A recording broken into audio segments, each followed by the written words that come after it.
Hi mga be! Jasmine here at Leonis. Isa sa mga paborito namin kainan dito sa Binyan. Katabi lang po siya ng PTT Station, General Malvar Street. At yan kasama ko ang mga Benatics. Benatics! Sikat talaga dito sa Leonis yung mga lugaw nila. Pero magta-try tayo ng mga iba naming paborito. So yan, open area lang siya.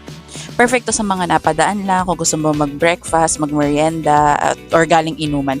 So yan, may mga soup-based meals sila. Ito yung kanilang lomi sa taga Batangas. Medyo iba yung luto ng lomi nila. Pero nagustuhan ko naman, very madami at very thick ang kanilang noodles. Ito naman kanilang gotong Batangas. Nagustuhan ko to, pero ang sabi ko, parang perfect talaga siya sa alak.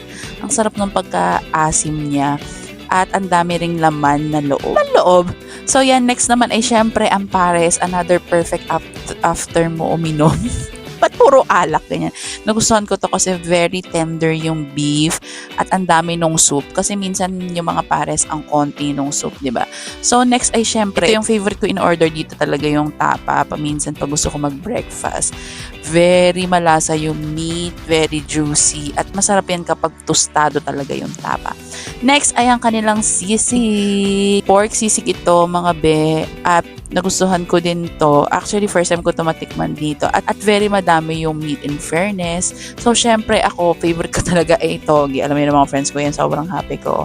Toge lover talaga ako mga be. Inuulam ko yan or kaya merienda. Nagustuhan ko yung toge nila dito. Malaki siya actually. Busog na busog. So, yeah, that's it mga be. Pag napadaan kayo dito sa may Binyan area, papuntang Carmona, daan kayo dito sa Leonis. So, yeah, just been here.